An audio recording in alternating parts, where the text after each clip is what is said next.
Did you know that the median home sales price for February 2023 was $487,000, which was down 2.4% from February of 2022? But do you want to know how it compares to the highest median home sales price from 2022? Like, to get a really full picture of how things stand in appreciation or depreciation compared to last year? Well, stay tuned to today's video for more in-depth information. Hi, I'm Charlotte, your Thurston County real estate broker. I get so frustrated sometimes because the information that I deliver in these market videos is a view of the entire Thurston County and all price points. Now, from a perspective of comparison, month over month and year over year, it's the best way to go about it, but there is a problem with it. It's not giving you an in-depth picture at the price point with what you're interested in. For example, if you're interested in a first-time home buyer entry-level price point in Olympia, or you're looking for 5 acres with a 3,000 square foot 6-bedroom home in Tumwater, these are vastly different markets. So while it's good to know the overall market as a whole, this data doesn't mean that it correlates one-to-one with what you're looking for. Also, this data is highly dependent on the homes that are on the market or in the market at that time. So for example, let's say you have a higher percentage of higher price, larger homes in Olympia one month, and then the next month or 3 months later, there's a larger percentage of homes in the entry-level price point. Either way, the numbers are going to be affected by the pool of homes listed in their price points at that time. This will affect both median and average home sales price and how it's presented, but it will also affect the days on market and the percent of list price received. For example, we are seeing more multiple offer situations, which means that the percent list to price received will likely increase that month, just solely because there's multiple offers. They're likely to get closer to the actual list price. So the reason why this is a bit frustrating is that I can present this overall picture, but you as a consumer are interested in a subsection of that market, and it really does not have a picture on what is going on in depth at that particular subsection of the market, price point, etc. So I will say that if you're interested in a specific price point or area or neighborhood, please reach out and I can definitely provide you with more in-depth information on what's actually going on in that area that you're interested in. This can also be something that's provided monthly automatically so you can stay up to date. Okay, let's move on to the monthly high-level Thurston County data. The monthly data that I cover is for residential single-family homes. So the first thing that we cover is the price, both median sales price and average sales price. So February of 2023 ended with a median sales price of $487,000, which is down 2.4% from February of 2022. And the average sales price ended at $522,683, which is up 0.5%. These numbers are year over year, which means comparing it to the same time last year, so February of 2023 to February of 2022. Here's the thing. I'm here to give you truthful information, whether you like what I have to say, whether it's good news or not. So here it is. When we talk about year over year, we're looking at the appreciation or depreciation from the prior year during the same seasonality, or just from year to year. But here's the thing. We aren't seeing how this compares to the highest median and the highest average, right? Because while the highest median and average home sales prices were actually in June of last year at $525,000 and $575,341 respectively, which means that we were actually down 15.4% from that median price and 9.2% from that average price point in June. Yuck, right? But here's the thing. We're already trending back up, and likely, no crystal ball here, but I'm gonna guess that we will trend back up as the spring market heats up. And we'll probably have another high price in June, and it will probably be a couple percentage points above last year. That's just how things cycle through.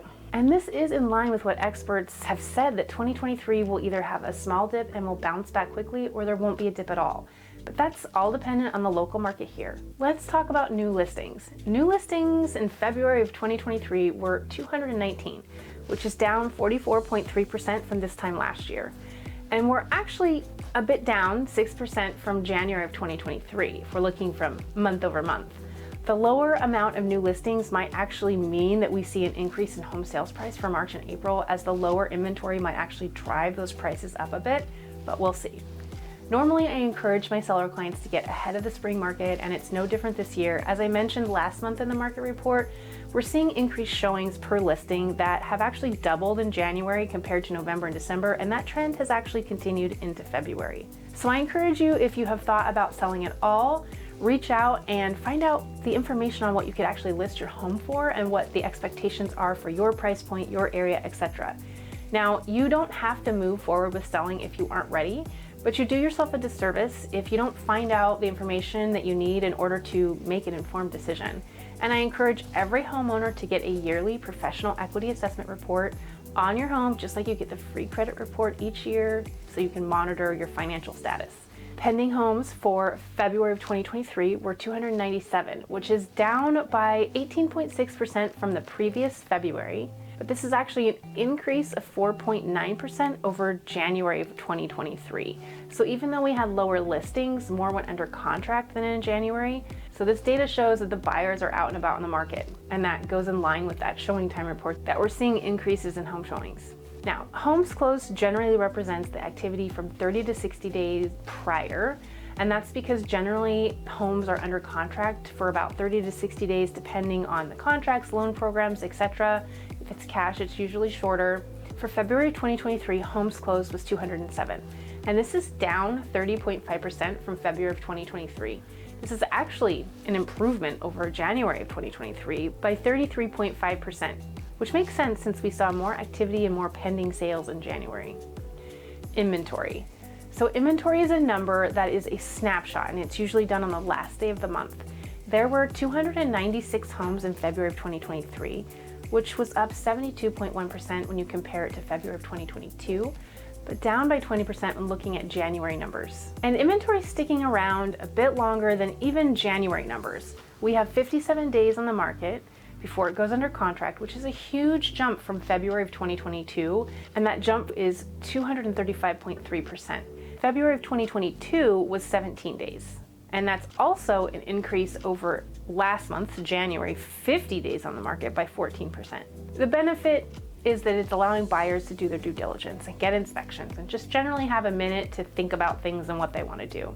So now we're going to talk about percent of list price received. This is referring to the price that the home went under contract on compared to what it was listed for. 100% means that the offer on the home was exactly what it was listed at. So if a home was listed at $400,000 and the offer to purchase the home was at $400,000, the percent to list price was 100%. When people are offering thousands of dollars over asking, the percentage would be over 100%. So February was 99.3%, which was down 4.3% over February 2022, but was actually up 0.7% over last month. We are seeing increased activity and some multiple offers in some areas and some price points, so that actually does make sense.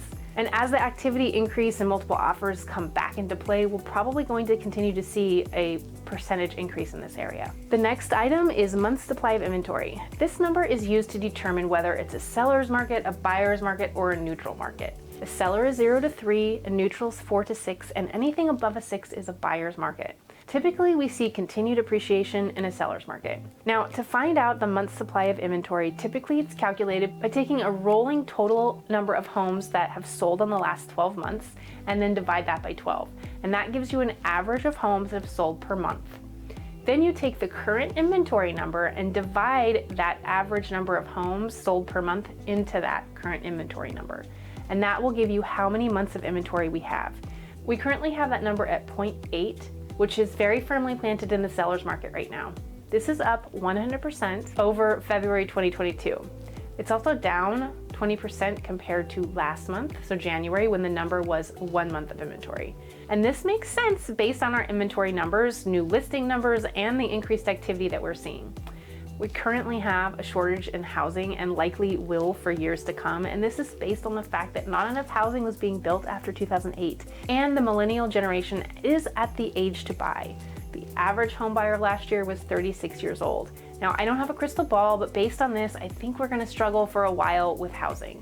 As I mentioned before, I think it's important as a homeowner to know what your house is worth, not because you want to sell, but so that you know the health of your financial status. Just as you would check your credit report with your free credit report checks, you should also be checking your home value. Click the link below to get a professional equity assessment report. And as a home buyer, the data shows that while things did slow down, they are picking back up again. The spring market has already started to show, so if you're thinking about it, now's the time to get started. What do you think about the current market? Have any questions? Reach out, I'd love to help. As always, I hope this was helpful. Thank you so much for watching. I'll see you next time.